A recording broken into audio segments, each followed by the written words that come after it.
Episode 2. Life with Death.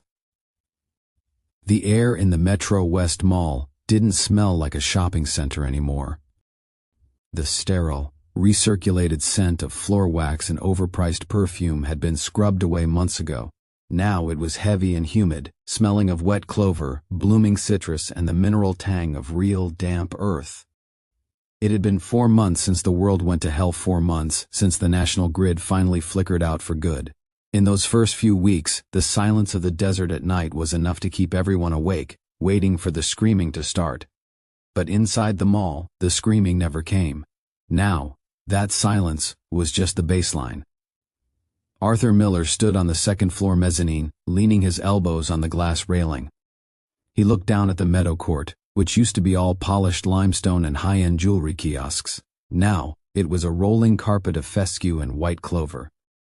Down in the grass, Aegis was making a nuisance of himself. The goat was 4 months older now, his coat a clean, brilliant white under the massive LED panels that Arthur had rigged to mimic the sun. The animal was currently nudging Elena's hip, looking for the dried apple slices he knew she kept in her pocket. "The nutrient levels are incredible, Arthur," Sarah Jane called out, stepping out of the old Williams-Sonoma storefront. They had gutted the interior to build her a high-end genetics lab, and she looked more at home there than she ever had in a university setting. She held up a digital refractometer like it was a trophy. "Whatever is in that prehistoric water we're pumping up is like high-octane fuel for these tomatoes. We're pulling 40% more yield than the standard models suggest. If we keep this up, we're going to have a surplus problem by midsummer." Arthur nodded, but his eyes were on the support pillars. The three sisters, corn, beans, and squash, were climbing 6 feet up the concrete beams, their vines twisting around the industrial architecture like a jungle reclaiming a ruin.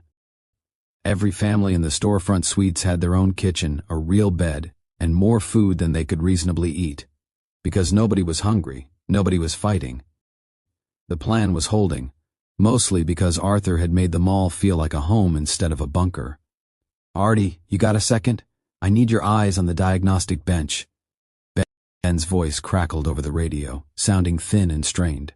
Arthur found his brother in the server room, a cramped space tucked behind a wall of monitors that tracked every heartbeat of the building. Ben looked tired. His eyes were bloodshot from staring at the diagnostic feeds for Level 0, the section they'd started calling the Ghost Wing. "The iron sentries are acting up," Ben said without looking up. He pointed to a spiking line of data on the center screen. "They're anchored in their cradles, fully powered down, but their internal haptics are picking up a rhythmic pulse from the north perimeter. It's hitting the sensors in their feet." Arthur leaned in, looking at the multi-spectral feeds. Outside the forest of the Ark, the dense zigzagging rows of oaks and poplars he'd planted, was a dark, tangled mess in the shifting desert wind. "It's the wind, Ben," Arthur said softly, trying to convince himself as much as his brother. "Or maybe just a pile of sand drifts hitting the iron bars. The lattice is 50 yards out from the main wall. If a stray walker bumps into it, the bars filter them out. That's how we designed it." "It's too consistent for the wind," Ben countered, finally turning to face him. "The interval is exactly 0.4 seconds. Wind doesn't have a heartbeat, Artie."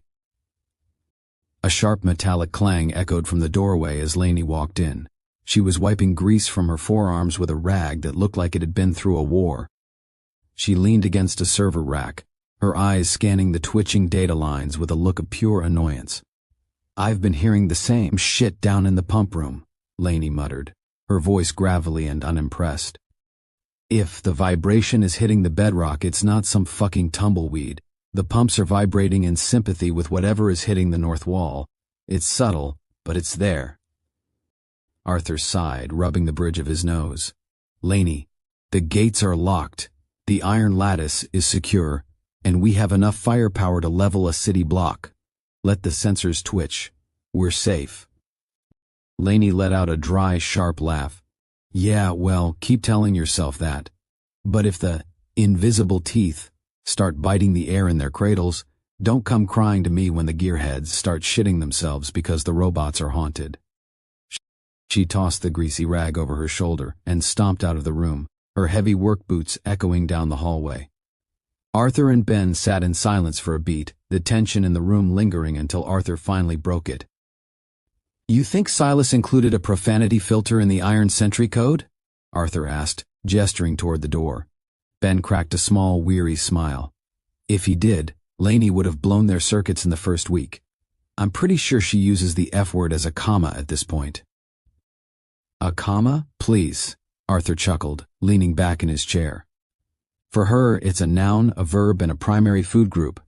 I'm surprised she didn't call the vibration fucking rhythmic." "Give her 10 minutes, Ben said, the tension in his shoulders easing just a fraction. "She'll be back to tell us the fucking air feels heavy." Arthur sighed, his smile fading as he looked back at the screen. He needed the air. Even with the humidity, the mall felt spacious. He walked back out to the mezzanine and looked up through the massive glass skylights at the stars. From here you couldn't see the ruin of the world. You just saw the moon and the quiet desert. High up on the roof, Rafter adjusted his binoculars, scanning the fruit ring, the circle of apple and orange trees that sat just inside the main concrete wall. Beside him, Gully checked the pressure gauge on his pneumatic bolt launcher. "See anything?" Gully asked, his voice low. "Nothing but dust and old shadows," Rafter muttered into his headset. "It's quiet. Too quiet, maybe, but I'll take it over the alternative." They all felt it, that sense of being untouchable. The mall was a self-correcting system with 4-foot-thick walls and enough stabilized diesel to last 40 years. They had the sun inside, the water was cold, and as far as Arthur was concerned, the rest of the world could burn to a crisp as long as the clover stayed green. As Arthur walked back down to the meadow, he reached over the white picket fence to scratch Aegis behind the ears. The goat leaned into the touch, letting out a soft bleat of contentment. We actually did it, Arthur thought, watching his people move through the atrium with a sense of purpose rather than fear. We stopped the clock. He stood there for a long time, listening to the hum of the generators and the rustle of the corn husks in the artificial breeze. He was so focused on the life he had built inside that he didn't even look at the north gate. He didn't see the way the shadows moved just beyond the reach of the floodlights. To Arthur Miller, the world was exactly as it should be, silent, distant, and firmly on the other side of the glass. Chapter 12, The Meadow's Breath. The sun didn't rise over the Metro West Mall. It was dialed in by a sequence of high-wattage relays. At exactly 6 a.m., the massive overhead LED arrays in the Meadow Court began their slow, amber fade-in. It was a masterpiece of atmospheric engineering that Arthur had spent $8 million on during the final weeks of the procurement. Within minutes, the air was thick with the scent of damp fescue, clover, and the sharp, clean perfume of citrus blossoms. 4 months into the collapse, the mall had developed its own weather. The internal microclimate was humid and gentle, a stark, impossible contrast to the dry, dead world that characterized the wasteland outside. Here the world felt soft. Arthur stood on the ground floor, his boots sinking into a carpet of white clover that had replaced the sterile limestone tiles. He watched Elena move through the green perimeter near the old central fountain. She was humming a quiet tune, her fingers deftly checking the weight of the heirloom tomatoes spiraling up the fountain's marble tiers. "The yield is getting heavy, Artie," Elena said, sensing his presence. She didn't look back, her focus entirely on a cluster of deep red fruit. "The vines are actually starting to sag. If we don't start canning this surplus, we're going to have a mess on our hands. We've got more jars than we know what to do with, but the 3D printers are already backed up making medical casings for the clinic." "It's a good problem to have, Elena," Arthur replied, leaning against a support pillar draped in beanstalks. "Better to have a surplus than to have to worry about the alternative. How is the rest of the group holding up? I saw Mrs. Gable looking pretty content yesterday." "She's great," Elena laughed, finally turning with a basket of produce and a bright smile. "She's taken over the herb garden. The younger kids are helping her with the drying racks. It's nice to see everyone looking forward to the future, making plans for next season's seeds like they've got all the time in the world." Arthur nodded, feeling a rare sense of genuine calm. "That's exactly what I wanted. We need to start thinking about the long-term rotation of the soil. If we're pulling this much out of it now, we need to make sure we're putting enough back in. We're set for years, but I want us set for decades." As Arthur walked toward the north larder, he ran into Jax near the old food court entrance. Jax wasn't patrolling, he was holding a clipboard and looking at a row of stainless steel refrigerated display cases. "Everything all right?" Arthur asked. "Just a logistics check," Jax grunted. "Hollis was messing with the thermostats again. He's obsessed with optimal cooling efficiency. He thinks he can save us a few watts by cycling the compressors manually. I told him to leave the settings alone before he spoils 100 gallons of milk." "He's just being thorough, Jax," Arthur said. "He wants to make sure the dairy lasts. Give him a specific job. Tell him to recalibrate the geothermal sensors in the south wing. Laney said one of the data nodes is giving a weird reading. It'll keep him busy." Arthur continued on to the genetics lab, where the atmosphere was clinical and cool. Sarah Jane was hunched over a microscope. "Found a new breakthrough?" Arthur asked. "More like a long-term projection," she said, beckoning him over. "Arthur, we're set for the next 2 years in stabilizing reagents for the genetics bank. But if we want to ensure the livestock DNA remains viable for the next 10 or 20, we're going to need to secure the industrial-grade cryo-stabilizers from the Henderson airstrip medical hangar." Arthur's expression shifted, the relaxed atmosphere of the morning tightening into something more tactical. "You're talking about a run, not..."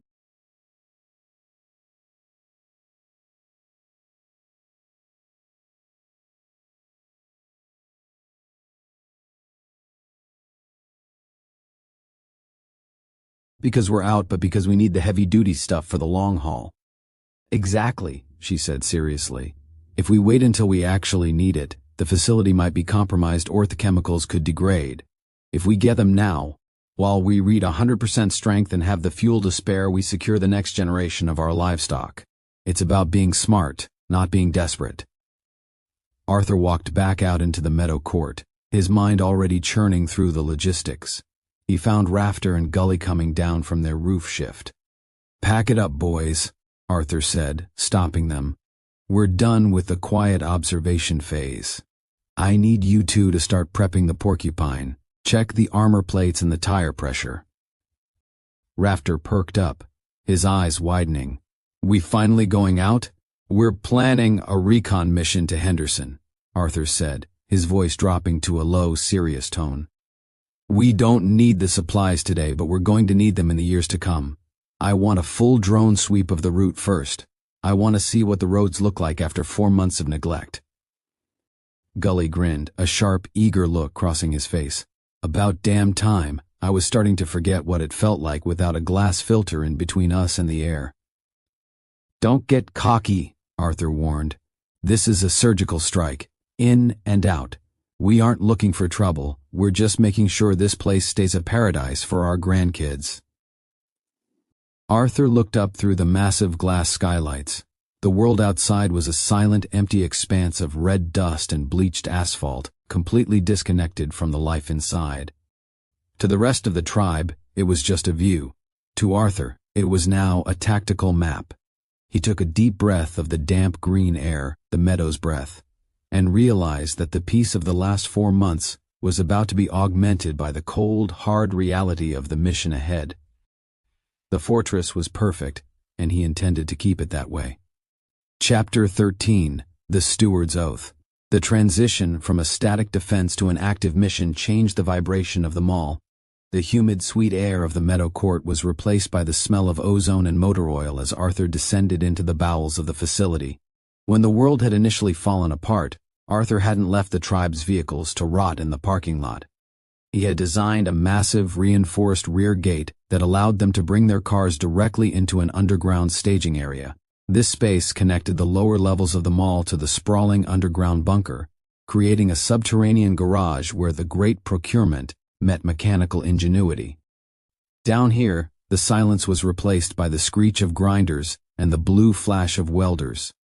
They weren't building new cars from scratch, they were taking the vehicles they had driven there with and reinforcing them, turning everyday transport into doomsday vehicles. Arthur walked past a modified heavy-duty pickup, its glass replaced by tiered armored plating, toward the center of the bay. The porcupine sat there, a matte black beast bristling with retractable steel spikes. Next to it was the secondary extraction vehicle, a rugged SUV being fitted with run-flat tires and reinforced push bars. Lainey was deep in the guts of the secondary vehicle's engine block. She slid out on a creeper, her small frame dwarfed by the massive chassis. She stood up, checking the seal on a fuel line with a focused, clinical intensity. Her face was clean of the usual shop grime, but her hands were stained dark at the knuckles, a permanent roadmap of the work she'd put into the fleet over the last 120 days. "They're ready, Artie," Lainey said, nodding toward the line of armored steel. She adjusted the collar of her work shirt, her eyes sharp. "I've reinforced the undercarriage on the whole fleet. If you hit a curb or some jagged debris out in the wasteland, the plates will take the hit so the oil pans don't. We're doing all the building and the heavy reinforcing down here for a reason. Keeps the noise off the streets and the prying eyes away from our hardware." "The pneumatic launchers?" Arthur asked, checking the tension on a winch. "Quiet as a whisper," Lainey muttered. "I tweaked the pressure valves on both rigs. You get 30 shots a tank. Just don't go out there acting like a cowboy. These are doomsday vehicles, not tanks. If you get pinned, the armor only buys you time, not a miracle. Don't make me have to buff out any unnecessary dents." Arthur left the garage and headed to the storefront suites where the council was waiting. Thomas and Kalen were hunched over a table, their faces grim in the low light. "We've discussed the vetting protocol again," Thomas said. "If you're taking Jax and the scouts, you're taking the best eyes we have. That leaves the north gate thin. Hector is a good man, but he's one man." "The iron sentries are on standby in the ghost wing," Arthur countered. "And let's be real, Pop, nobody is getting past those vibration sensors. This isn't a long trip. It's a straight shot to the Henderson airstrip and back." Kalen crossed his arms, looking skeptical. "It's not the distance. It's the fact that we're finally opening the box. The tribe feels safe because the world is a ghost story on a monitor.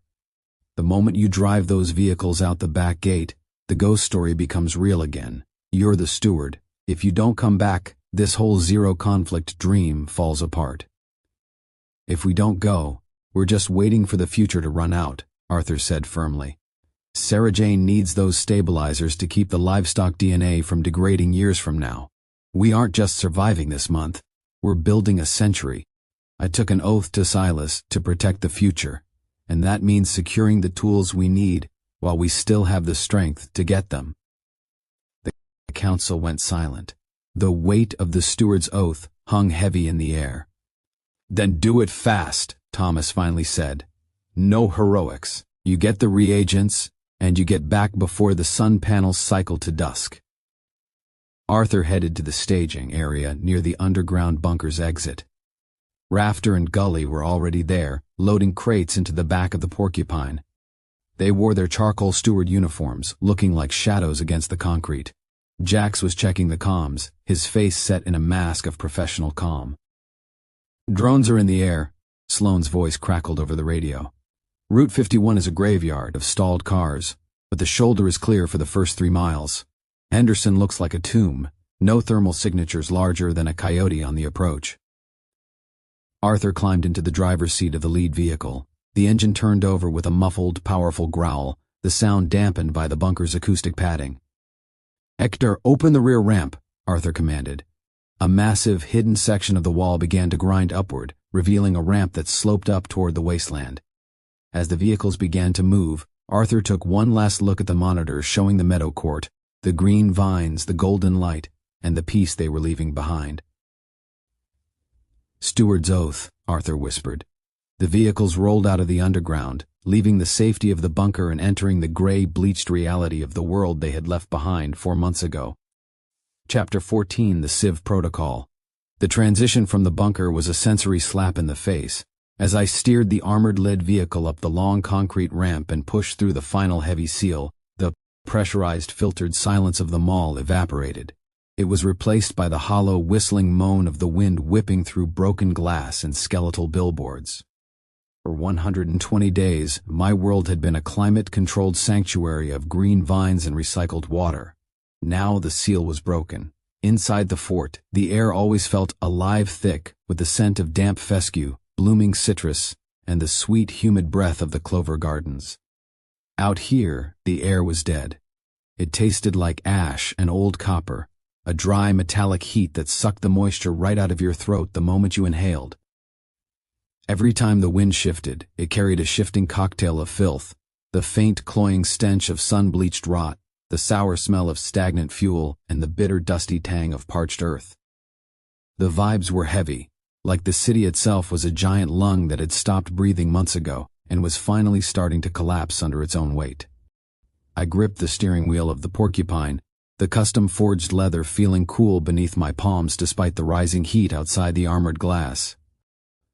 I was navigating through a graveyard of rusted metal and forgotten lives. The skyscrapers of Phoenix still clawed at the sky, but they were eyeless, their glass windows shattered by heat or pressure, looking like hollowed-out skulls. Power lines draped across the roads like frozen snakes, and the asphalt was choked with a 4-month accumulation of red grit, wind-blown trash, and the discarded remnants of a civilization that had ended in a panic. God, I forgot how much the world stinks, Gully's voice crackled over the radio, sounding lower and more grounded than usual. Smells like a grease fire in a dumpster that's been sitting in the sun for a month. That's the smell of freedom, Gully, Kalen replied, though his voice had a tight, restless edge. Try not to inhale too much. You might get high on the nostalgia, or the tetanus. I'll stick to the canned air in here, thanks, Gully muttered. Hey Jax, you seen that shimmer on the asphalt up ahead near the old Taco Bell? Is that just heat or did someone dump a whole lot of oil? Jax didn't take his eyes off the rooftops, his compound bow resting against his tactical vest, his fingers hovering near the riser. Heat. Keep your distance from the curb. The debris is piling up near the drains, and I don't want a stray piece of rebar finding the sidewall. I glanced at Jax. He was a rock, but even he was tapping a restless, erratic rhythm on the doorframe. The silence out here wasn't peaceful, it was expectant. It felt like the city was a predator playing dead, waiting for us to make a mistake. We passed a stalled school bus near an old strip mall. Its yellow paint was peeling like sunburnt skin, and the small skeletal shapes slumped against the back windows were a grim reminder of why we'd built the walls. In the shadow of a bus stop bench, the remains of a mother and child had been reduced to leather and bone, perfectly preserved by the Arizona heat. We didn't talk about them. We just kept driving, the heavy tires of the rigs crunching over broken glass and dried husks of whatever had been left behind. A lone walker, skin the color of wet cardboard and hanging in tatters, stumbled out from behind a rusted sedan. It lunged with a sudden jerky burst of speed, but the sieve worked exactly as Laney promised. The retractable steel spikes caught the thing mid-stride, the momentum of the rig shedding it off to the side like a piece of shredded tire. I felt the slight thump-thump as it cleared the chassis. It's weird, Sloan chimed in from the second rig. Seeing them in the daylight like this, on the monitors, they just look like thermal blips. Out here, you can see the name tags on their shirts. That one back there was an insurance adjuster. Don't look at the names, Sloan, Vance said, his voice deep and steady. Look at the hands. If they aren't reaching, they aren't a problem. If they are, they're just targets. Easier said than done when you're the one who has to mop the insurance adjuster off the tire later, Laney grumbled. Artie, watch the dip up ahead. The water main must have burst a while ago. The asphalt is buckled. I swerved around a jagged fissure in the road, the Porcupine's suspension groaning as we tilted. We were moving through the old commercial district now. The buildings were still standing, but they looked gutted. Most of the storefronts had been looted in the first few weeks, leaving behind dark, hollow maws filled with shadows and the occasional fluttering of a tattered, open sign. The further we got from the mall, the more the vibe changed. In the fort, everything was intentional. Every plant was placed for oxygen or food, every light was timed. Out here, everything was accidental. The way a car had come to rest against a fire hydrant, the way the wind had piled trash into the shape of a man in an alleyway, it was chaos. Everyone lock it in, I said, my voice sounding louder in the cabin than I intended. We're coming up on the bottleneck we saw on the drone sweep. 3 blocks from the airstrip approach, the road was choked. We'd scouted this route a dozen times with the birds, but seeing it through the windshield was a different kind of pressure. A heavy delivery truck had jackknifed, pinning a smaller SUV against a concrete divider. It was a perfect, jagged wall across both lanes. "Stop the vehicles," I commanded. "Jax, Kalen, with me. Gully, back the second rig up to the bumper of the SUV. We're using the pulley." Stepping out of the armored shell was like walking into an industrial oven. The sweet, humid smell of the mall's gardens was a ghost of a memory. Here, it was just dust and the faint, bitter tang of parched earth. It was so quiet I could hear the ticking of my own watch and the distant, rhythmic clink-clink of a loose metal sign hitting a pole. The air felt thin, lacking the rich oxygen our indoor forests provided. "Wait," Jax whispered, his hand going to the tactical axe at his hip. 3 shapes detached themselves from the shadow of the delivery truck. They weren't the papery drifters we'd seen earlier. These were fresher, their skin still holding a hint of sickly gray-blue. One was a man in a tattered security uniform, his eyes milk-white and fixed. The other 2 were women, one still clutching a tattered handbag, as if she were still waiting for a bus that would never come. Jax didn't waste a breath. He stepped forward with the fluid grace of a man who had done this 1,000 times in his head. His tactical axe whistled in a short, brutal arc that caught the guard under the chin, severing the spine and ending the threat with a dull thud against the truck's fender. Kalen moved for the second one. Even on the gritty, uneven asphalt, his feet found that familiar, rhythmic shuffle of the ring. He didn't reach for a blade.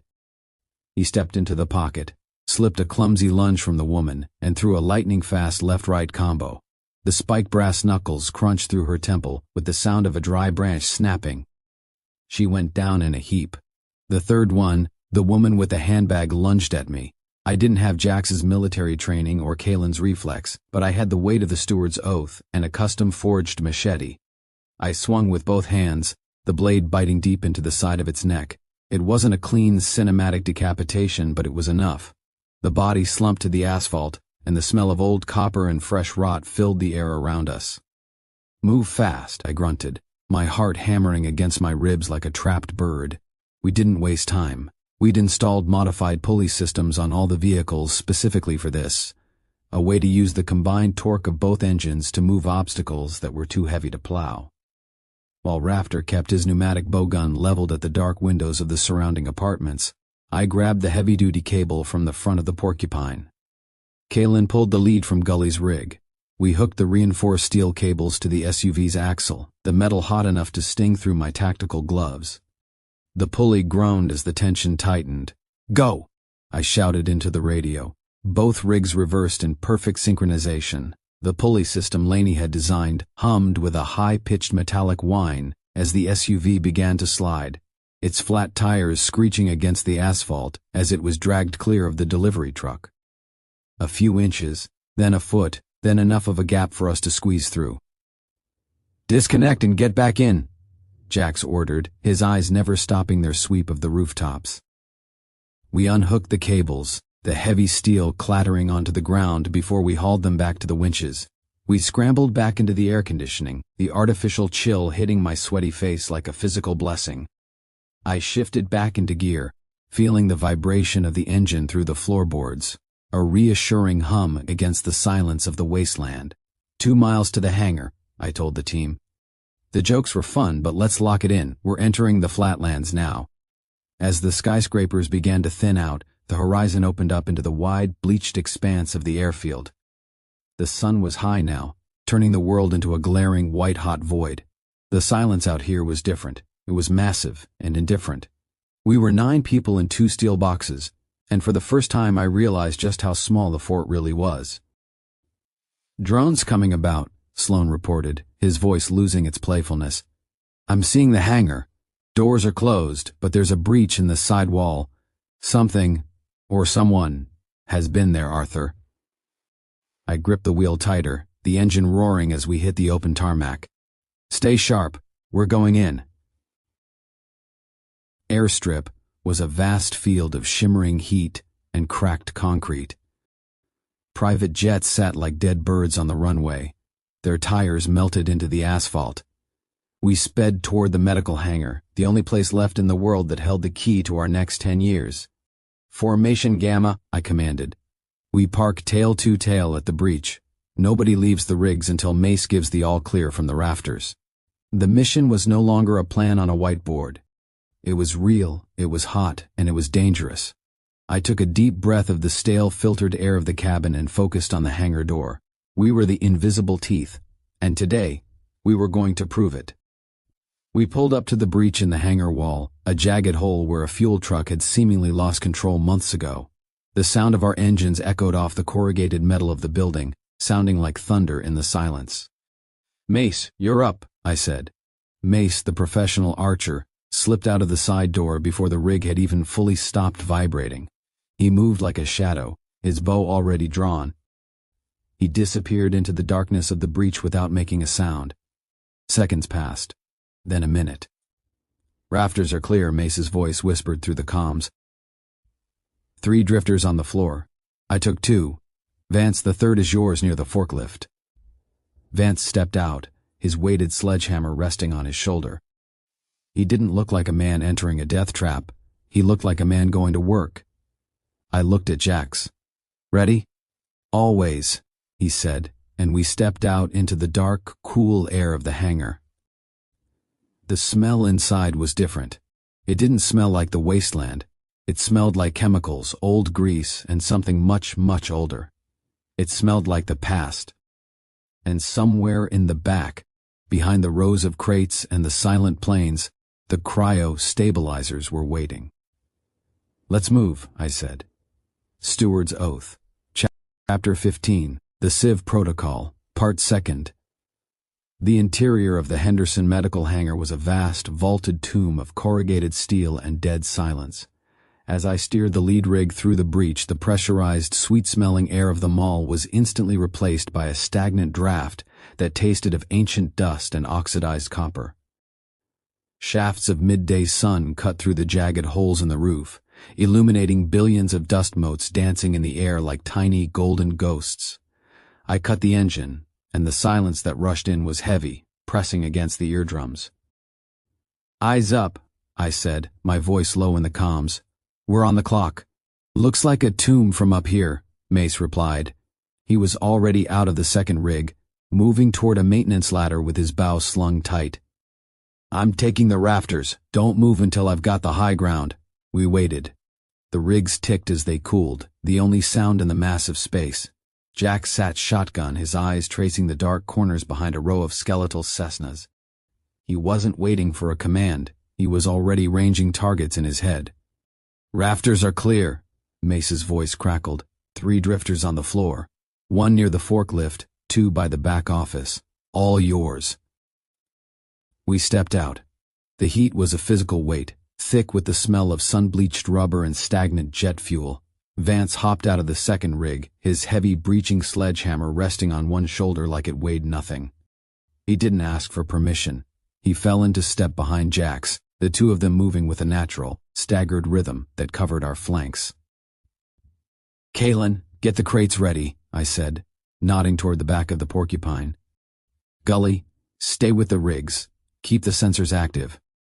"Got it," Gully grunted, leaning out the window of the trailing rig, a fire axe resting against the doorframe.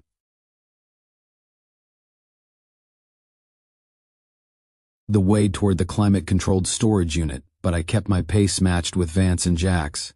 We passed a yellow forklift where a walker was pinned, its skull caved in.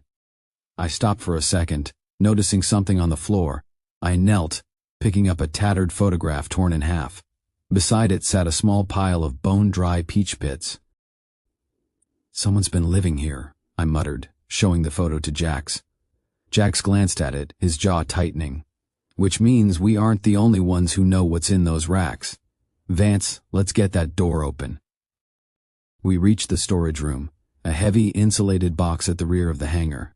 The silver cryo-stabilizer canisters were in there, the parts Sarah Jane needed to keep our genetics bank from failing. The keypad was dead, the screen a black glass eye. "All you," I said to Vance. Vance stepped up, his breathing going slow and rhythmic. He assessed the hinges for a heartbeat, then swung. The sound of the sledge hitting the steel was deafening, a sharp crack that echoed off the vaulted ceiling like a gunshot. On the third strike, the frame buckled. Jax and I stepped in, grabbing the edge of the door and hauling it open. The screech of metal on concrete made my teeth ache. "Kalen, with me," I said. We stepped into the cool, chemical-smelling darkness of the vault. Row after row of silver canisters sat in the racks.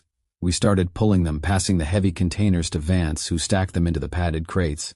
We worked in a tight loop, no wasted words, just the mechanical grunt of labor in the heat.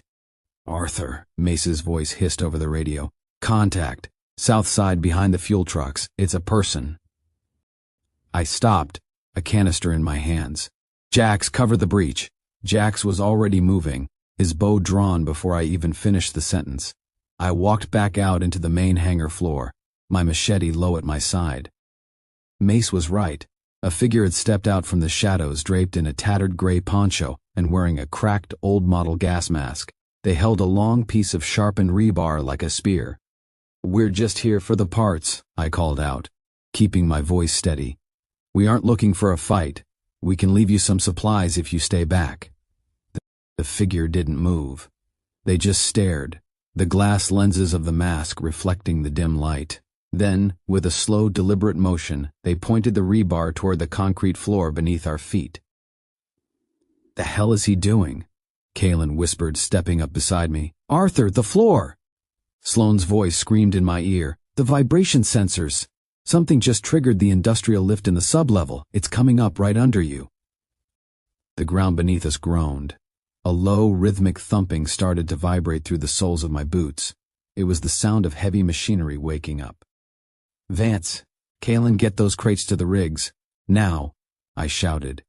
We didn't debate it, we moved. Vance grabbed the primary crate, his muscles bulging as he hauled it toward the sunlight. I grabbed the smaller rack, my heart hammered against my ribs. Behind us, the center of the hangar floor began to buckle and rise. The figure in the poncho vanished into the shadows of the rafters as the sound of 1,000 hungry voices began to echo up from the dark basement. "Go, go, go!" Jax barked, ushering us through the breach. We hit the sunlight, the heat of the wasteland feeling like a shield after the cold dread of the hangar. I dove into the driver's seat of the Porcupine, slamming the gear into reverse as Jax dove into the passenger side. "Hit it, Arthur!" Gully roared over the comms. I floored it. The engine screamed as we tore across the cracked tarmac, weaving through the graveyard of dead private jets. The adrenaline was a jagged spike in my chest, but the team was already settling back into their roles. "Everyone good?" I asked, my hands tight on the wheel. "We got the canisters," Kalen panted from the back. "But what the hell was that in the basement?" "A hive," Jack said, his eyes glued to the side mirror. "An automated system turned into a nest. That guy in the mask, he was just waiting for someone to ring the bell." The ride back was tense and quiet.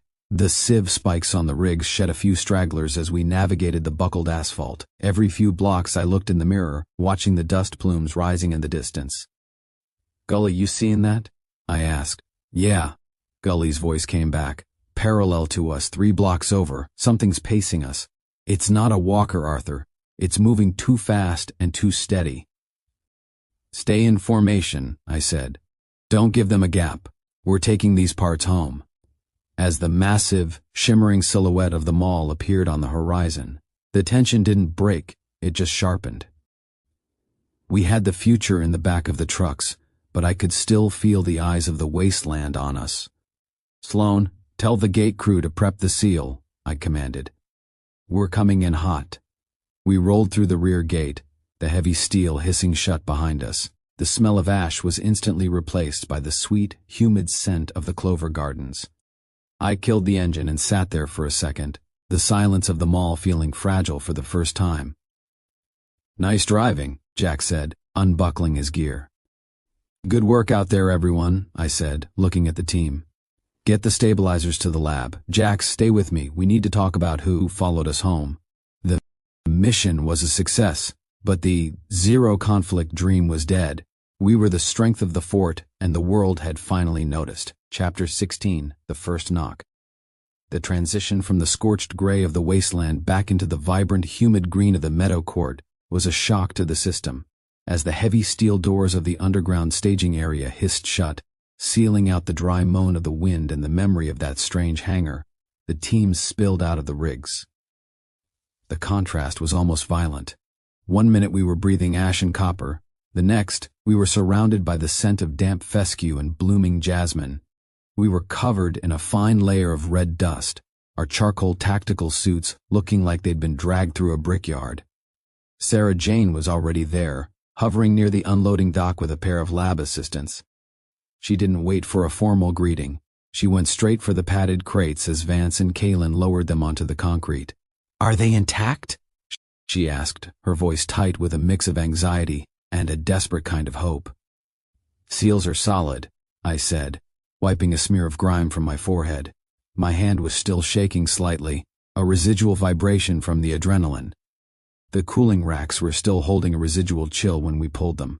You've got your canisters, Sarah Jane. The genetics bank is safe. She let out a breath she'd been holding for 4 months. You have no idea what this means, Arthur. This isn't just about parts. This is the bedrock. Without these, the livestock would be sterile or mutated within 3 generations. You just bought us a century. I watched her team wheel the crates toward the elevator. It was a win, a massive one, but I couldn't shake the heaviness in my chest. I looked at my team. They weren't cheering. They were standing by the vehicles, checking their gear, their eyes still holding that wide-eyed, hyper-focused stare. What about that dust plume, Arthur? Gully asked, leaning against the rear of the second rig as he wiped down his axe. The one pacing us for those 3 miles? Probably just a wind pocket trapped between the buildings, I said, shrugging off the heavy tactical vest. The way the alleys are shaped out there, it creates a vacuum when the wind sweeps across the flatlands. It was creepy as hell, but we didn't see any other tire tracks when we doubled back, just the waste kicking up. Coincidence or not, it put a chill in my spine. Jax muttered, unstringing his bow. Let's just get the gear stowed. I think we've had enough of the outside for one day. Agreed, I said. Let's circle up in the council room in 10 minutes. We need to talk about what we saw in the hangar. The observation deck sat high above the meadow court, encased in thick, reinforced glass. From here, you could see the entire ecosystem of the mall. The spiraling tomato vines, the children playing in the clover, the elderly couples sitting on the old mall benches under the LED suns. It looked like a miracle, but after seeing the wasteland, it felt fragile. Thomas, Elena, and Kaylin were already there when Jax and I walked in. I grabbed a chair and sat down backward, resting my arms on the backrest. I was tired, dusty, and worried about the long term. The mission was a success, I started, looking around the table. We have the cryo parts, but we need to talk about the hangar. We aren't alone out there. I laid it out for them. I told them about the person in the rafters, the peach pits, and the tattered photograph on the floor. I described the vibration, the industrial lift that sounded like a heartbeat waking up from a different world. A resident? Elena asked, her voice small. In a dead airstrip? Arthur, no one can survive out there. Not like us anyway. They aren't surviving like us, Elena, Jax countered, pulling up a chair next to Kaylin. They're scavenging, living in the rot, and they know we have something. To someone living on peach pits and rebar, this mall looks like a gold mine. So what do we do? Thomas asked, looking between me and Jax. We don't panic, I said, but we don't pretend we're invisible anymore. Jax, what do you think about putting eyes on the roof tonight, just in case? I'll put Mace and Rafter up there. Jax nodded. Give them the long-range glass. Laney can double-check the vibration sensors on the north perimeter. We just keep our ears open. The room went silent. We had spent billions to build a fortress, but we were all remembering that a fortress is only a fortress because there's something outside trying to get in. The evening was long and restless. Eventually, I found myself walking the perimeter near the north gate. It was midnight by the internal clock. The LED suns had dimmed to a deep, starlit indigo. I was standing near the inner airlock when my radio crackled. Arthur, this is Mace. Go ahead, Mace, I said, my heart jumping into my throat. I've got movement. North-northwest, near the old parking garage. It's 2 individuals. They just stepped out from behind a concrete pylon. They're holding something white. Looks like a flag. I took off running, hitting the stairs to the roof 3 at a time. When I reached the top, the wind of the wasteland hit me cold and dry. Mace was prone near the edge of the roof, his eyes glued to the scope. Jax was already there, kneeling beside him with binoculars. Where are they? I asked. There. Mace pointed. I took the binoculars. 1,000 yards out, standing in the middle of the bleached asphalt, were two figures. One was the girl in the gray poncho from the hangar. Beside her was a man, taller but gaunt, his movement stiff. He clutched a tattered pack and stayed close to her side. "They're not a war party," Jax muttered. "Just those two. Everyone else must be staying in the shadows of that garage." I could see the faint thermal signatures of a larger group, huddled deep in the darkness of the parking structure. But only the girl and the man, her brother, judging by the way they shared the same sharp angular features, were making the approach. I picked up the handheld mic connected to the exterior speakers. "This is Arthur, steward of the Metro West. You've reached our perimeter. State your intent." The girl stepped forward, leaving her brother a few paces behind. She reached up and unclipped the seals of her gas mask. The hiss of air was audible even through the speakers. She pulled it off, revealing a young woman with sharp, weathered features and eyes that looked exhausted. "We're dying out here," she shouted, her voice raspy but carrying through the quiet night. "The hangar. It's not safe anymore. You woke the deep sleepers when you breached that vault. The noise you made. It drew things we can't fight. We followed your tracks because we have nowhere else to go. No one can survive on the move forever, not even us." She spoke for her people, framing it as a necessity for their survival. If there was any argument or division in that garage, she hit it perfectly. She presented a unified plea for the benefit of their entire group. "We need help," she continued. "We have people who can work. We have skills. We just need a wall that actually holds." Jax looked at me, his face a mask of skepticism. "Arthur, I'm counting at least 30 heat signatures in that garage. That is a lot of mouths to feed. We don't know who these people are." "I know," I said, lowering the mic for a second. "But we can't just leave them out there to get eaten if we cause their home to get overrun. Let's hear them out." I keyed the mic again. "I'll listen. But only to you two. Leave the pack where it is. Come to the wicket door. The rest stay back at the garage." The girl looked back at her brother. He nodded slowly, and they began the long, slow walk across the asphalt toward our gate. We gathered at the north gate, Jax, Vance, Gully, Kalen, and Laney. We opened the small wicket door, I said, looking at the team to make sure everyone was ready. "Jax and Vance, stay on either side. Kalen, keep my back. Let's just keep it calm." I took a deep breath and pulled the heavy steel handle. The air of the wasteland rushed Indri, cold and smelling of ancient concrete. The girl and her brother were standing 10 feet away. Up close, they looked even rougher. Their clothes were basically rags held together by tape and wire. "You followed us," I said. "I had to," she said, her eyes tracking the lush greenery visible through the crack in the door. The smell of the clover hit her, and she visibly stumbled, her nose twitching. "My name is Mira. This is my brother Corbin. We're the only ones who could make the walk to talk." "And the people behind you?" I asked. "They're waiting for a sign," Corbin said, his voice a low, gravelly rasp. "They believe this is the only way forward. We saw what you built. We saw the way you moved out there. You have order here. We need that order for our survival. Out there, the world is just eating itself. Nobody survives that alone." He presented it as a unified request, totally burying the fact that half of their group probably thought this was a terrible idea. "We have rules," I said, looking between them. "You enter first. We talk. The others stay out there until we figure this out. We don't just open the gates for everyone without a conversation." "We understand," Mira said, stepping toward the light spilling from the airlock. "Anything is better than the dust." As Mira and Corbin stepped over the threshold and the heavy steel door slammed shut behind them, the absolute silence of the bunker wrapped around us. I looked at Jax, who just gave a slow shake of his head. We had the parts for the future, but right now we had to figure out how to be neighbors with the people from the wasteland. Chapter 17, The Filter. When the heavy steel of the wicket door slammed shut, the sound echoed through the concrete staging area with a finality that made everyone tense. The hydraulic seals hissed, locking into place and instantly cutting off the low, mournful howl of the wasteland wind. Inside the airlock, the silence was absolute. Mira and Corbin stood perfectly still, looking like two statues carved out of red dirt and ash. It took a few seconds for the climate control to cycle the air, pulling out the dry, metallic dust of the outside world and replacing it with the heavy, filtered oxygen of the Metro West. Corbin's knees buckled.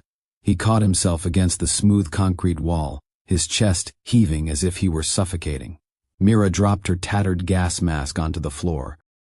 Her hands were shaking as she touched her own face, taking ragged, gulping breaths. "Breathe shallow," Kalen said, his voice firm but calm. He stepped forward, keeping his hands visible. "Your lungs aren't used to this much oxygen. It's going to feel like you're drowning for a minute. Just take it slow." "Let's get them up to the commons," I said, looking at the team. "We can talk there." We led them out of the entry airlock and into the underground sub-concourse area. Silas had designed this subterranean level to span the entire radius of the property, connecting the outer gates to the inner sanctuary without breaking the surface. It was a massive logistical artery, clean and humming with generator power. As we took the lift up to the main floor, I watched Mira and Corbin brace themselves. They were about to step into the puzzle box. Inside the massive outer stone walls was the commons. It was a wide, circular ring of space that wrapped completely around the inner mall, designed specifically as a 15-day quarantine and staging area. The residential section consisted of modular pods, fully furnished apartments with running water, soft beds, and climate control. To someone from the wasteland, the commons alone was a palace. But what made the layout breathtaking was the inner barrier. Separating the circular commons from the heart of the mall was a towering, seamless wall of thick, bulletproof plexiglass. As we stepped out of the lift, Mira and Corbin stopped dead in their tracks. Through the massive, curved plexiglass wall, they could see straight into the meadow court. They saw the spiraling tomato vines bathed in soft purple LED light. They saw the clean walkways, the running fountain, and a few tribe members walking peacefully in the distance. It was a fishbowl paradise, completely untouchable behind inches of ballistic glass. Corbin pressed his grimy hand against the plexiglass, leaving a smudge of wasteland dust on the pristine surface. He stared at the green clover inside, his eyes welling with tears. "My God," he whispered. "Step away from the glass, please," Jack said, his voice steady but cautious. Corbin flinched and stepped back, staying close to his sister. We guided them to the security processing center, a sterile, brightly lit room built into the outer wall of the commons, featuring a long metal table and bolted chairs. Mira and Corbin sat tentatively on the metal bench. When Laney brought in a pitcher of water condensation from the atmospheric generators, a plate of sliced apples, and a loaf of warm bread, Corbin nearly lunged for it. Mira placed a hand on his chest, stopping him. She poured a small amount into a glass and handed it to him, watching him drink before she poured her own. I pulled up a chair on the opposite side of the table. Jack stood by the door observing. A moment later, Elena and Thomas came in. "This is Elena and Thomas," I said, keeping my tone relaxed. "They help run things here. You mentioned you have 30 people waiting out in that parking garage, Mira. Can you tell us a bit more about them?" Mira set her empty glass down. "They're mostly families from the east side of the city. We've been moving from shelter to shelter. We've been living on canned vegetables and whatever runoff we can filter." "Are they armed?" Thomas asked, leaning forward. "We have pipes, a few knives, 2 hunting rifles, but barely any ammunition," Corbin spoke up, his voice stronger now. "We aren't a threat to you. We saw your trucks and your weapons. We just want to work. We can farm. We can build." "Are any of them sick?" Elena asked gently. "Any signs of infection or fever?" Mira hesitated. "A few of the kids have coughs. It's the dust. But nobody has anything contagious, I swear." "We need a minute to figure this out," I told them, standing up slowly so I wouldn't startle them. "Take your time. Eat. We'll be right back." I stepped out into the hallway, followed by Jax, Elena, Thomas, and Kalen. The heavy door clicked shut behind us. Through the hallway window, we could still see the massive plexiglass wall dividing the mall. 30 people, Thomas said immediately, pacing the space. "Arthur, Silas built the commons pods to hold hundreds, and we have enough food in the underground reserves to feed thousands. Space and supplies aren't the issue, but moving 30 unvetted strangers into this fully furnished ring all at once is a massive security risk." "He's right," Jax agreed, his face hard. We have the 15-day protocol for a reason, but getting 30 people through the outer doors at the same time is the danger point. If this is a Trojan horse, they could rush the outer gates. And the medical risk, Elena added. If we bring in a mutated viral infection, we put our own medical staff at risk just trying to treat them. I know, I said, holding up a hand to pause the debate. I'm hesitant too. We can't just throw the doors open for 30 people we don't know. We need to take our time and really think about who we let into the commons. We'll have to tell them we can only do this in small batches, maybe filter a few at a time. We walked back into the processing room. Mira and Corbin hadn't touched the bread yet. They were waiting for us. I sat back down, leaning forward, resting my arms on the table. I wanted to be honest with them without sounding like a tyrant. Look, I started gently. We want to help. We have the space, and we have a 15-day quarantine protocol designed for this exact situation. But we are a little hesitant. Bringing 30 people inside our outer walls all at once is a huge security and medical risk for the people already living here. We're going to have to take our time to think about this, and we'll probably have to process your group slowly, a few at a time. Mira looked at Corbin, then let out a long, exhausted sigh. You don't have to worry about 30 people, Mira said quietly, looking back at me. What do you mean? I asked. That argument you saw us having in the parking lot? She explained, her voice heavy with fatigue. Half the group didn't want to come here. They saw your armored trucks and your weapons, and they thought this place was a trap, while Corbin and I were walking toward your gate. The rest of them left. They turned around and headed back toward the city to take their chances in the old shelters. Jax and I exchanged a quick glance. The tension in the room instantly evaporated. How many stayed in the garage? Jax asked. 15, Corbin answered. 4 kids, a few older folks, and the rest of us. The ones who decided they'd rather risk a trap than starve in the dust. I felt a wave of relief wash over me. It was a brutal reality of the wasteland, but it worked out perfectly for us. 15 people was a completely manageable number. It meant we wouldn't be overwhelmed at the gate, and our medical staff could easily handle the initial evaluations. All right, I said, letting out a breath. That makes things a lot simpler. Here is what we'd like to do. Tomorrow morning, we're going to send a medical team out to the parking garage. We'll do a basic health check and have a quick conversation with the 15 people who stayed. And if they pass? Mira asked cautiously. If everything looks good, we'll bring them right into the commons, I promised. You'll all stay in the furnished pods here in this circular ring for 15 days. We provide food, water, and medical care. After 15 days, you officially join the inner fort. Mira looked at me, searching my face for the catch. When she didn't find one, her shoulders slumped, the last bit of adrenaline finally leaving her body. Thank you, she whispered. For tonight, I continued, gesturing toward the door. If you're comfortable with it, there are empty pods right down this hall. You can wash up, get some sleep in a real bed, and we'll head out to the garage at first light. Mira gave a stiff, overwhelmed nod. Good, I smiled slightly, pointing to the plate on the table. Now please, eat. You're going to need that food in your bones for tomorrow. The conversation paused, giving way to the quiet, desperate sound of Mira and Corbin finally breaking the warm bread, eating as though it were the very first meal of their lives. Tomorrow we would head out into the wasteland to meet the rest of their people, but tonight, they were safe. Chapter 18, The Glass Divide. #Chapter 18, The Glass Divide. The first 48 hours after sealing the 15 refugees inside the commons were the heaviest the Metro West had felt since the winter began. The architecture of the mall was doing exactly what Silas had built it to do, but watching it function was a psychological endurance test.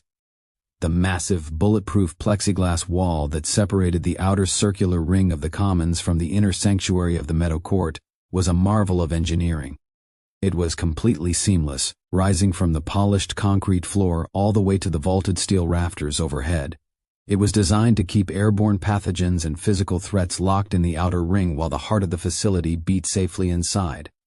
But glass works both ways. You could see everything.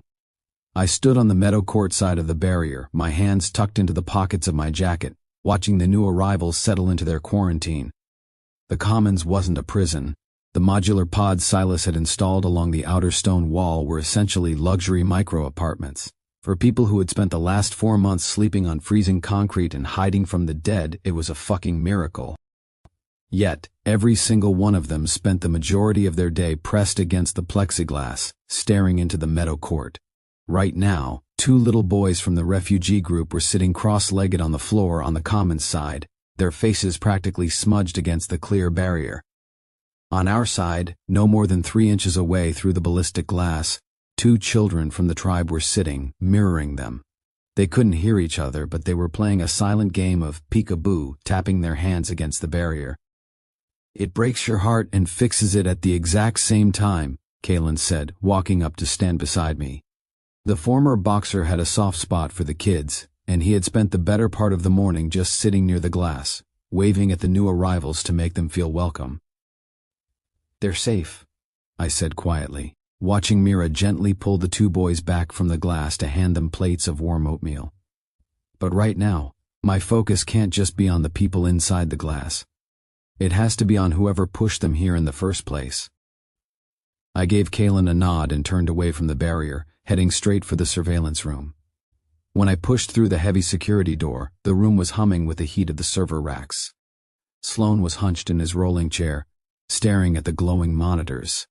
He rubbed his eyes in the dim light as I walked in. "I've got Mason Jacks on the roof," he said, his voice tight, not even turning around. "They just reported movement on the southwest grid, about 2 miles out." I grabbed the handheld radio off his desk. "Mace, talk to me." "Vehicles." Mace's voice crackled back through the static, lowered to a hushed, professional whisper. 3 dirt bikes running completely dark. No headlights, no running lights, and Arthur— "What?" "They're stopping at every major intersection," Mace reported. "One of them is using a laser rangefinder to measure the height of our outer stone walls. They're checking the alleyways in the financial district for cover. They aren't scavenging, Arthur, they're running a physical reconnaissance." The scouts. Corbin had been right. They were physically mapping the battlefield. "Do we engage?" Mace asked. "At this elevation, I can put an explosive-tipped shaft through the lead bike's engine block." I looked at the monitors, watching the faint thermal blooms of the dirt bikes weaving through the ruins. If we fired, we announced our exact rooftop positions, our range, and our weapons capability. "Hold your fire, Mace," I said, my blood running cold. "If we shoot at them now, they'll fall back and try another way. Let them map the south wall and think it's unguarded. Let them think they hold the element of surprise. Fall back inside. We need a council meeting. Now." 10 minutes later, the war room was thick with tension. Jax, Vance, Kalen, and I stood around a massive physical paper map of the city spread across the large oak conference table. In the corner, his arms crossed tightly. "They spent 40 minutes probing the south wall," I said, tracing a heavy black marker line down the financial district corridor. "If this private security group operates the way Mira and Corbin say they do, they won't attack the gate directly. They'll use their siren trucks to herd a massive pack of deep sleepers straight down this corridor, using the skyscrapers to keep the herd hemmed in, and push them right up against our gates. We have the food and water to outlast a siege," Thomas reminded us, ever the pragmatist. "Even if there are thousands of them out there, they can't break Silas's outer stone walls." "It's not about the physical wall, Thomas. It's about the psychological one," I shot back, leaning hard over the table. "You put 5,000 of those starving corpses against our south wall, and the noise alone will bleed right through the concrete. The moaning, the scratching, the sheer, unrelenting volume of it. The tribe thinks they're safe. If they have to listen to the end of the world, trying to eat its way inside every second of the day, the panic will tear us apart from the inside out." "Arthur's right," Jack said, his eyes scanning the map with a predator's focus. "We aren't sitting in here waiting for them to park 1,000,000 dead bodies on our lawn." Vance crossed his massive tree-trunk arms, a grim, dangerous smile touching his bearded face. "An ambush." "Exactly," I said, tapping the intersection of 5th and Main with my finger. "It's a canyon." High skyscrapers on both sides. A massive choke point. We deploy through the sub-concourse to the south gate and move on foot. Mace, you take the third-floor window of the old Chase Bank building. It gives you a clean line of sight down the avenue. When the siren truck hits the intersection, you put an explosive arrow right into the speaker cluster. The moment that siren dies, the sleepers are going to completely lose their minds, Jax realized, nodding slowly. And the flanking vehicles will panic, I finished. That's when we hit the escorts, quick, quiet, and brutal. We drop their guards, let the dead swarm their stalled convoy, and we ghost back into the subway tunnels before they even know what hit them. Let's go hunt, Jack said, racking the bolt of his rifle. At 1800 hours, we slipped out of the South Gate's pedestrian airlock into the freezing dusk. The ruins of the financial district were bathed in long, jagged shadows. The air tasted like ash and old copper, completely devoid of the sweet humidity we had grown so accustomed to inside the mall. Like phantoms through the dead city, Jax took the point, his compound bow in hand, navigating us through the rusted husks of abandoned cars and shattered glass. We didn't speak. We used hand signals, covering each other's blind spots as we advanced block by block. It took an hour of painstaking, silent maneuvering to reach the intersection of 5th and Main. It was a four-way bottleneck choked with debris. Mace immediately broke off, slipping into the gutted lobby of the Chase Bank building to find his third-floor vantage point. Vance, Kalen, and I took up positions behind the overturned, shattered marble counters of a ruined coffee shop on the opposite corner. The smell of old, burnt espresso beans still lingered faintly under the stench of decay. We waited in the suffocating dark. The cold seeped through the soles of my boots, biting at my toes. An hour passed. Then 2. Then the ground vibrated. It wasn't a localized thump. It was a deep, sustained tremor that rattled the shards of glass remaining in the window frames. Visual, Mace whispered over the comms, his voice tight. 4 blocks down. They're coming. It started as a low, mechanical drone, but as the minutes ticked by, the sound swelled into a terrifying, oscillating wail that cut through the dead city like a physical blade. It made the fillings in my teeth ache and vibrated right in the center of my chest. I peeked over the marble counter. Coming up Main Street was a scene straight out of hell. A massive, heavily up-armored bank truck was crawling forward.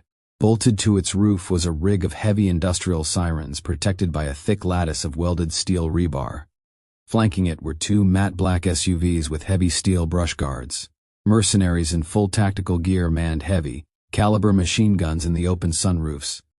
But behind them was the nightmare. Spilling out of the side streets, crawling over abandoned cars, and pouring down the avenue like a river of rotting meat were thousands of deep sleepers.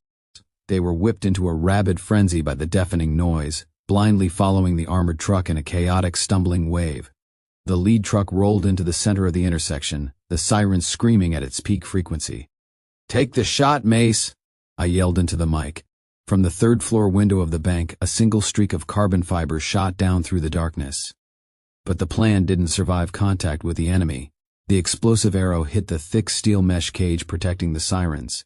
Instead of penetrating the cluster to blow the wiring, the arrow deflected off a heavy piece of rebar, detonating on the outside of the cage. Boom! The concussive blast blew a chunk of the cage away and shredded 2 of the outer speakers, but the main cluster survived. The mechanical wail didn't stop. It warped into a horrific, high-pitched, metallic shriek that sounded like grinding gears. "Shit!" Mace cursed over the radio. The mercenaries in the SUVs reacted with terrifying professional speed. Before the smoke even cleared, the gunner in the lead SUV spun his heavy machine gun upward, locking onto the flash of the explosion in the third-floor window. "Contact high! Light 'em up!" the gunner roared. The deafening, rhythmic thud-thud-thud of the caliber machine gun drowned out even the broken siren. Massive rounds chewed through the concrete facade of the bank building, showering the street in pulverized stone and shattering the remaining glass on the entire block. "Mace is pinned," Jax yelled over the comms from the ground floor lobby of the bank. "They're tearing the floor apart above me. Vance, suppress that gunner." I ordered. "Covering!" Vance roared. He stepped out from behind the marble counter, bracing his heavy rifle against a concrete pillar. He didn't flinch at the overwhelming noise. He sighted his target and unleashed a rapid, sustained burst of fire at the lead SUV. The round sparked furiously off the heavy armor, pinging loudly and forcing the gunner to duck down into the cab. But the second SUV immediately swung its heavy, high-beam spotlights directly onto our coffee shop. We were completely blinded. "They have us zeroed!" Kalen yelled, tackling me to the floor just as a hail of Cal bullets ripped through the coffee shop walls. The heavy rounds didn't just penetrate the walls, they obliterated them. The marble counters shattered into jagged, flying shrapnel.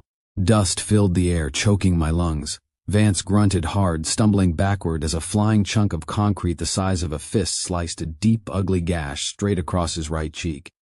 Blood instantly poured down into his thick beard, but the big man just wiped it away with the back of his hand, racking another round into his chamber. The situation was spiraling into total chaos.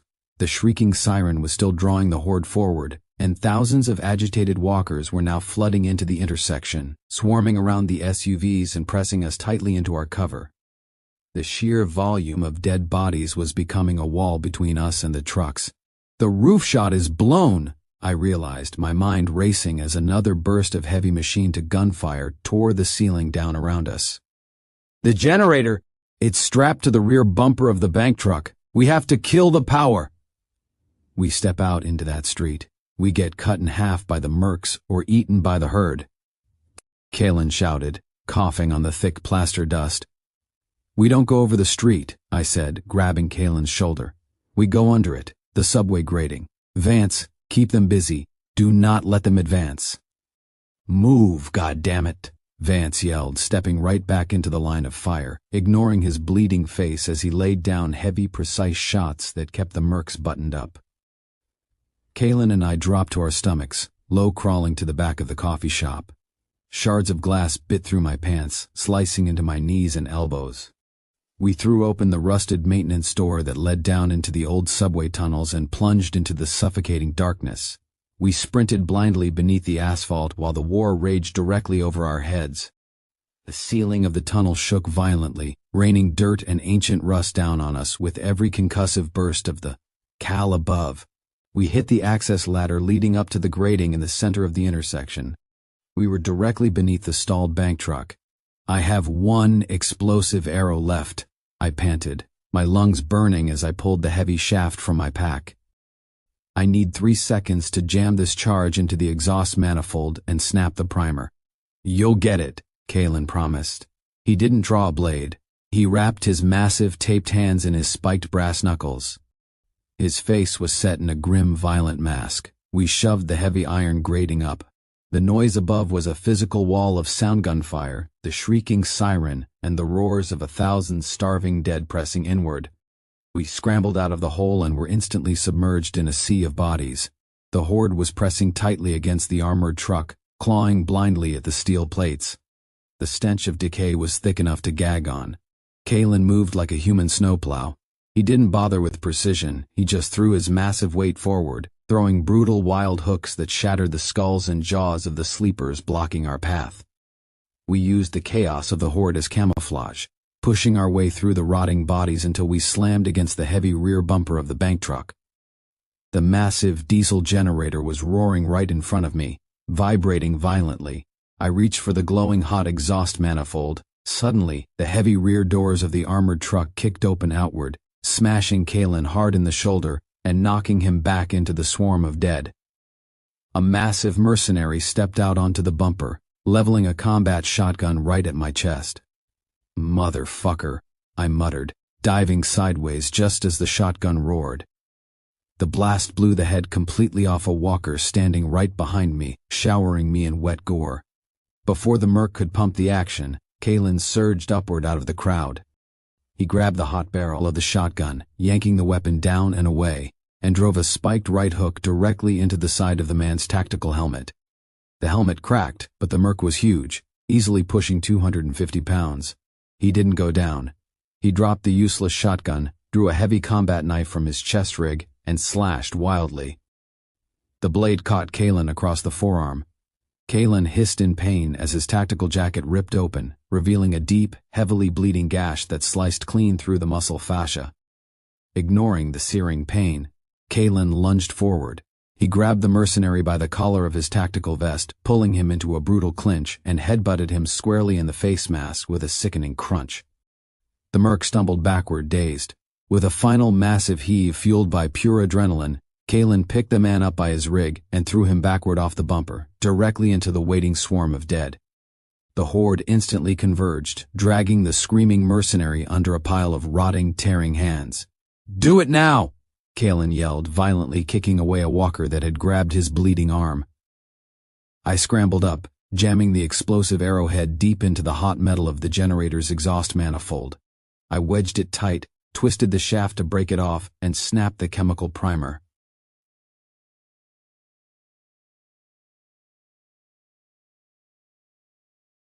And I dove backward off the bumper together, launching ourselves blindly over the lip of the subway, grating and plummeting into the dark tunnel just as the charge blew. The concussive crack was deafening. The explosion shook the entire tunnel, sending a shockwave of intense heat and dust down the shaft that blew out my eardrums, leaving a high-pitched, whining ring in my head. Instantly the screeching siren cut off. The sudden silence that followed felt heavier than the noise. Above us, the tactical dynamic completely shattered. Without the noise to hold their focus, the thousands of deep sleepers snapped out of their trance. They turned toward the loudest things remaining in the intersection, the idling SUV engines, the panicked shouts of the mercenaries, and the smell of fresh blood. "The siren's dead!" Jax's voice echoed thinly over my ringing earpiece, breathless and triumphant. "The horde is turning on the trucks! Fall back! Move!" I yelled, coughing on the dust as I hauled myself up from the gravel track bed. Kalen and I sprinted through the dark tunnels, our boots slipping on the loose rocks. Kalen gripped his bleeding arm tightly to his chest, his face pale in the dim light of my flashlight. The muffled sounds of an absolute massacre echoed down from the grates. Above, as the wolves turned on their shepherds, the mercs were laying on their horns, firing blindly, but there were simply too many bodies pressing in on their vehicles. We burst out of the maintenance exit just as Vance and Jax provided heavy covering fire, allowing Mace to sprint across the debris-strewn avenue and join us. We formed up in the shadows, battered, bleeding, and covered head to toe in concrete dust and walker gore. We didn't speak, we just ran. We didn't stop running until we hit the heavy steel airlock of the Metro West South Gate. I slammed the massive door shut, spinning the locking wheel with every ounce of strength I had left, and collapsed against the cold steel of our sanctuary. We had destroyed the siren. We had trapped the private security group in their own bloody mess. But as I looked at Vance pressing a rag to his ruined cheek and the blood soaking entirely through Kalen's sleeve, the adrenaline finally crashed. We had survived the ambush, but the true cost of this war was just beginning to show itself. Next time, they wouldn't just send a truck, they would bring the whole army. Chapter 19, The Cost of the Kill. The infirmary in Sector 2 smelled sharply of iodine, bleach, and copper. The bright, sterile fluorescent lights overhead were a harsh, unforgiving contrast to the dark, bloody chaos of the financial district we had just crawled out of. I stood in the corner, my arms crossed tightly over my chest, watching Elena work. My hands were still shaking slightly, the massive dump of adrenaline slowly leaving my system and leaving nothing but a hollow, aching exhaustion in its wake. On the first exam bed, Vance sat perfectly still, his massive hands resting on his knees. Elena was meticulously stitching the deep, jagged gash on his cheek where the flying concrete had ripped his face open during the caliber crossfire. She pulled the heavy black surgical thread tight. Vance didn't flinch. He just stared straight ahead at the blank white wall. On the next bed over, Kalen was having a much harder time. The former boxer was gritting his teeth, his jaw muscles jumping as Sarah Jane cleaned the deep knife wound on his forearm. "Motherfucker," Kalen hissed as she flushed the gash with a harsh antiseptic wash. The water running off his arm into the stainless steel basin was dark pink. "Hold still, Kalen," Sarah Jane said softly, pressing a thick wad of sterile gauze into the wound. The blade sliced clean through the muscle fascia. "If you keep flexing, I can't bind it." "I'm trying," Kalen grunted, forcing his hand to uncurl. He looked over at me, his face pale and slick with sweat. "That merc was big, Arthur. They aren't feeding those guys scavenged scraps. He had meat on his bones. They're well supplied." "They were," Jack said, leaning against the doorframe of the infirmary. He was covered in concrete dust, holding his compound bow loosely in one hand. "Until we blew their fucking toy to pieces. Without that siren truck, their ability to herd the dead is crippled. We crippled them, but we got chewed up doing it," I said, rubbing the back of my neck. My ears were still ringing faintly from the explosion in the subway tunnels. I looked at the blood-stained tactical gear piled in the corner of the room. "We went out there to send a message and we barely made it back over the wall. If that, Cal Gunner had swept his fire 2 feet lower, Vance would be cut in half. If Kalen hadn't fought off that merc on the bumper, we'd both be dead." "But we aren't," Vance rumbled, finally speaking. Elena snipped the last suture on his cheek. "We broke their truck, we trapped them in a sea of walkers, we won." "You're lucky the blade didn't nick your radial artery, Kalen," Elena interrupted, taking a roll of heavy bandage tape and wrapping his forearm tight. "Keep it bound, no heavy lifting for at least a week. If the stitches tear, you'll bleed out. And Vance, if that cheek gets warm to the touch or starts weeping, you come right back to me. The amount of street dirt you took to the face is an infection waiting to happen." "Understood, Doc," Kalen muttered, pulling his torn sleeve down over the bulky bandage. I gave Elena a grateful nod and stepped out of the infirmary, Jax falling in step right behind me. The corridors of the Meadow Court were quiet. The LED suns overhead were dialed down to a deep midnight indigo, simulating a calm night for the sleeping tribe. It felt surreal to walk through the peaceful, climate-controlled halls of the mall while the blood on my boots was still wet. "They're going to be pissed, Arthur," Jack said quietly as we walked toward the management offices. "That group operates like a military unit. You don't just blow up one of their armored assets and kill their men without a response. They know we came from the south. They know our general location now." "I know," I replied, the weight of the leadership pressing down on my shoulders like a physical anvil. "We poked the bear, but we had to. If we let them herd 5,000 walkers up against our glass, the tribe would have lost their minds from the noise alone." We reached the heavy security door of the surveillance room and pushed inside. The room was cramped, hot, and humming loudly with the sound of Sloane's server racks. Sloane was slumped in his rolling chair, staring at a bank of 4 glowing monitors. He had a half-empty pot of coffee sitting precariously on top of a hard drive tower. "Talk to me, Sloane," I said, pulling up a chair beside him. "What does the grid look like?" Sloane rubbed his bloodshot eyes and tapped a few keys. The main monitor shifted from a grid of dead traffic cameras to a sweeping thermal map captured by our rooftop drones. "It's a mess out there," Sloane sighed, pointing to a massive cluster of red and orange heat blooms spread across the digital map of the financial district. "When you blew the generator on that armored truck, the siren died instantly. Without the noise to focus them, the horde completely lost cohesion." "Did they turn on the mercenaries?" Jax asked, leaning over the console. "Yeah, they swarmed the escort vehicles," Sloane nodded. "I caught some of it on a long-range thermal scan before the dust blocked the view. The mercs had to fight their way out on foot. They lost at least one of the SUVs, but that's not the main problem right now."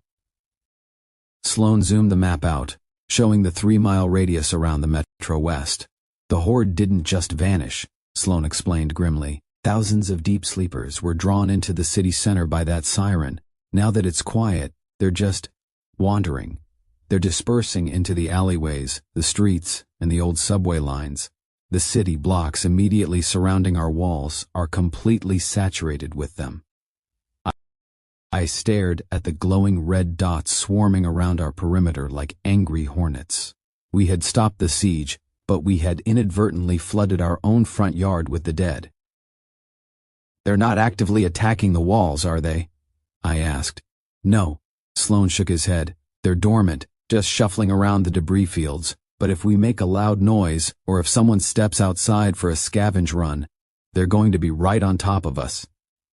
"We don't go outside," I decided instantly. "Lock down all exterior gates. Nobody steps foot in the sub-concourse unless they're on an authorized perimeter watch. We go into full isolation mode until the herd thins out." Jax nodded in agreement. I'll double the guards on the observation deck. If the mercs send a retaliation force, they're going to have to wade through a sea of walkers to get to us. Keep the drone feeds active, Sloan, I said, clapping him on the shoulder. If anything bigger than a stray dog moves toward our walls, I want to know about it. You got it, Arthur, Sloan mumbled, already typing a new set of commands into his terminal to adjust the camera sweeps. I left the surveillance room and walked alone to the washroom near the central hydroponics bay. I turned on the stainless steel sink, letting the cold purified water run over my hands. I scrubbed vigorously with a bar of lye soap, watching the pink, bloody water swirl down the drain. I scrubbed until my skin was raw, but I couldn't wash away the lingering smell of rot and gunpowder. I looked up at my reflection in the mirror. I looked exhausted. There were dark circles under my eyes, and my face was smeared with concrete dust and soot from the subway tunnels. We had built paradise. Silas had given us the keys to outlast the end of the world.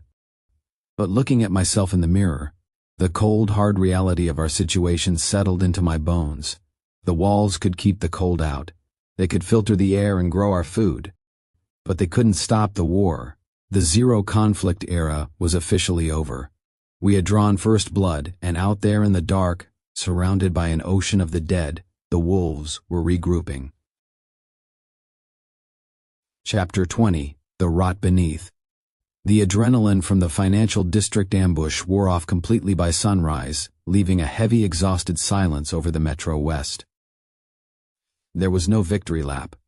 We had survived the mercenaries, but the sheer scale of the displaced horde wandering our surrounding streets left a dark cloud hanging over the council. We were in full lockdown. I was in the surveillance room staring at the wall of glowing monitors. The room was cramped, smelling of hot electronics and the stale coffee Sloan had been surviving on for the last 24 hours. His server racks hummed loudly in the background, a constant drone that was doing nothing to soothe the dull ache behind my eyes. The eastern grid is still choked with sleepers, Sloan said, his voice raspy. He rubbed his face, leaning over his main console. But they aren't pushing the walls, just wandering aimlessly. Suddenly, the monitor showing the western highway flickered violently and cut to black, replaced by a wall of white static. Damn it, Sloan swore, aggressively tapping his keyboard. What happened? Did they hit a camera? I asked, stepping closer to the screens. No, it's not an attack. The grid is just ancient, Sloan sighed, pulling up a city diagnostic map on his tablet. It's a physical hardware fault. The old telecom junction box on 8th and Elm is completely corroded. It just blew the breaker. I lost eyes on our entire western approach. Can you bypass it from here? Only for a few minutes at a time, Sloan said, shaking his head. Someone has to physically go out there, pop the utility box on the street, and swap the burnt relay. Otherwise, we are completely blind on the west side. How far out? Jax asked from the doorway. He was still covered in a thin layer of concrete dust from last night. About a mile, Sloan replied. A mile straight west, just past the edge of the financial district ruins. It should be relatively clear. The horde we scattered last night went east. I'll take a team, Jax offered, shifting his grip on his rifle. No, I said instantly. You, Vance, and Kalen are battered. Mace is resting. We need our primary leadership inside the walls organizing our defenses. We can't risk the council on a blind maintenance run. Hayes and I can take it, Arthur, a voice said from the hallway. I turned. Miller and Hayes were standing at the threshold of the surveillance room, having just finished their graveyard shift on the observation deck. They were solid, dependable guys who knew the wasteland rules perfectly. Stay quiet, stay in the shadows, and don't take stupid risks. We've run the west side routes a dozen times on scavenge details, Miller added, leaning against the doorframe. It's only a mile. We'll take the electric ATV, pop the box, swap the relay, and be back before breakfast. I looked at Jax, who gave a slow nod. They were a good team, and the fact that they were volunteering took a weight off my chest. All right, I said. In and out, guys. You do not engage. If you see anything with a pulse, or without one, you just turn around and come home. Copy that, Hayes said, already turning down the hall to gear up. 10 minutes later, they were in the subterranean garage, loading into the two-seater electric ATV. It was completely silent, painted matte black, and perfect for slipping through the city ruins unnoticed. The heavy blast doors of the west gate hissed open, and the quiet hum of the ATV disappeared into the bitter gray morning. Back in the surveillance room, Sloan brought up the audio feed from their tactical radios. For the first 10 minutes, it was strictly professional. Turning on to 6th, Miller's voice crackled over the speaker. Streets are clear, lots of abandoned cars, but no movement. Approaching the junction just under a mile out, Hayes added a few minutes later, pulling the ATV into the alleyway behind the telecom building to keep it off the main street. I see the utility box. All right, I said into the mic. Sloan is standing by to confirm the feed. Copy, Hayes said. We could hear the sound of his boots crunching on broken glass, followed by the metallic squeal of a rusted utility door being pried open. Box is open. Yeah, the relay is totally fried. Smells like melted plastic. Swapping it now.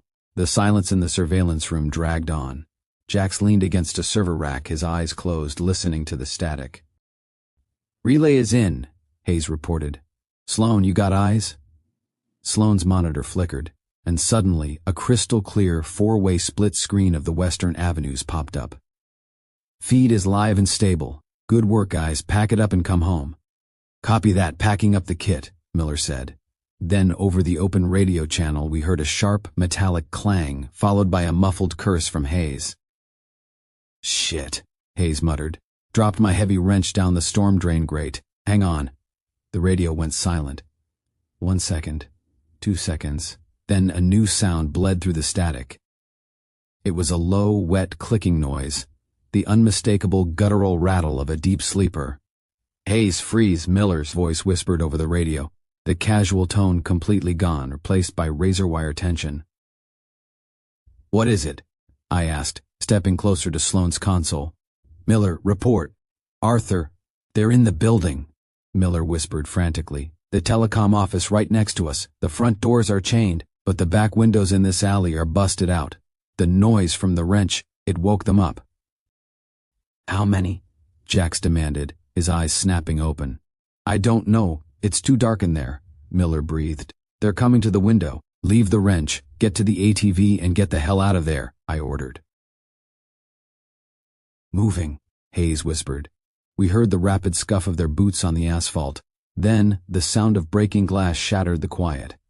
It wasn't one window breaking. It was a half dozen. A cacophony of shrieks erupted through the radio speaker. It wasn't a few drifters. The building was a fucking hive. A massive pack of walkers had used the dark, abandoned office as a shelter from the winter freeze, essentially hibernating inside until the sharp, ringing echo of the dropped wrench snapped them awake. Contact! Miller roared. The heavy, rhythmic thwip-thwip-thwip of his suppressed rifle echoed through the mic. There's too many, Hayes screamed. They're pouring out of the fire escape. Miller, get on the ATV. I yelled into the radio. Drive! The sound over the comms turned into a chaotic nightmare. We heard the whine of the ATV's electric motor kicking on, immediately drowned out by the thud of heavy bodies slamming against the metal frame of the vehicle. Get off him! Get off! Miller yelled, his voice cracking with panic. Gunfire erupted loud, unsuppressed pistol shots, this time deafening over the mic. Then a horrific, gurgling scream tore through the speaker. It was Hayes. Miller, status! Jax barked, his face pale. He's bit! They got his neck! Miller screamed, the engine of the ATV revving violently. I got him in the seat. We're moving. We're fuck. Get off! More gunshots. The sickening sound of tearing fabric and a wet crunch. Miller, I shouted. I'm hit, Arthur, Miller gasped, his voice suddenly weak, the wind whipping past his radio mic as the ATV sped down the avenue. They got my arm. Oh God, there were so many of them. The surveillance room was dead silent except for the sound of the ATV engine over the radio and Miller's ragged, terrified breathing. Sloan, track them, I ordered, my chest tight. Jax, get Elena to the Westgate airlock, now. With only a mile to cover, It took less than 3 agonizing minutes for the external cameras at the west gate to catch the matte black ATV speeding down the access road. It wasn't driving straight. It swerved wildly, scraping against a rusted sedan before slamming hard into the concrete barricades right outside our heavy blast doors.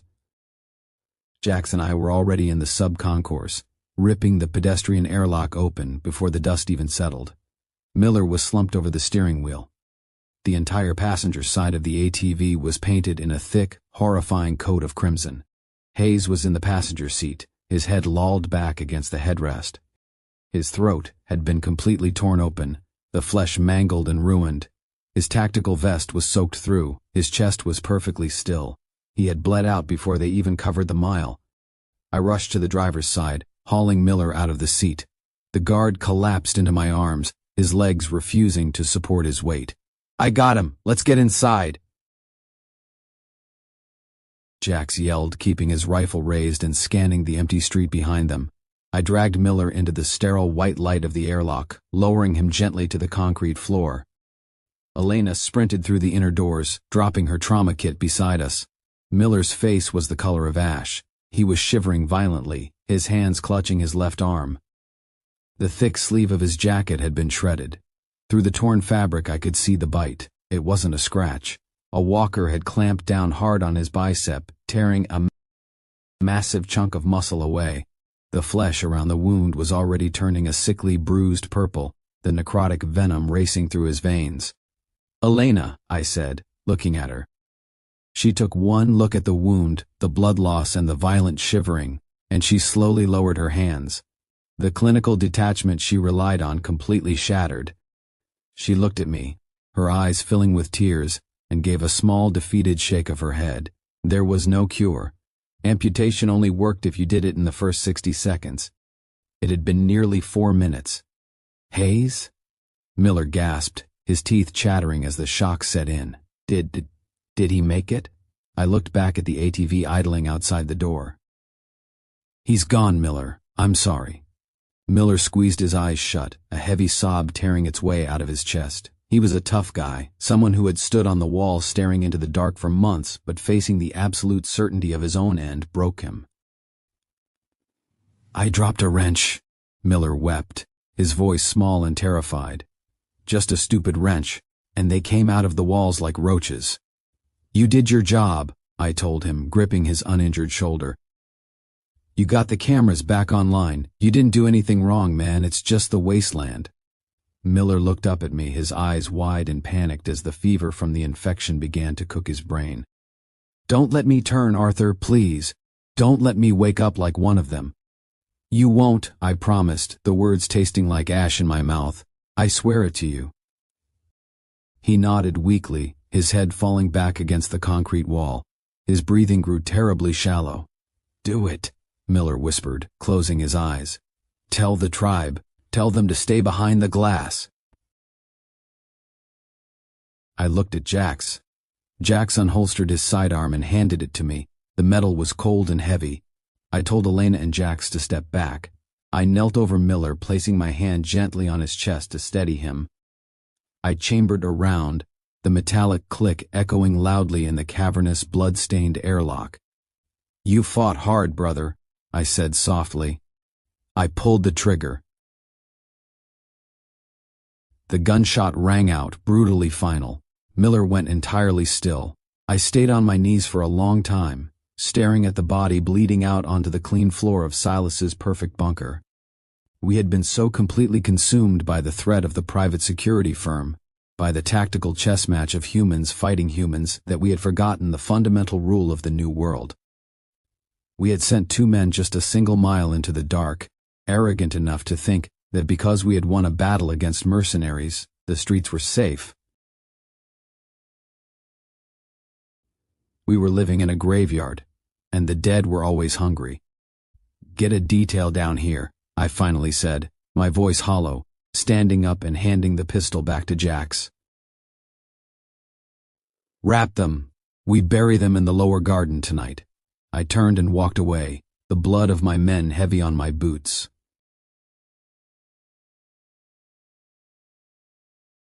Today, The dead had reminded us exactly who owned the world outside.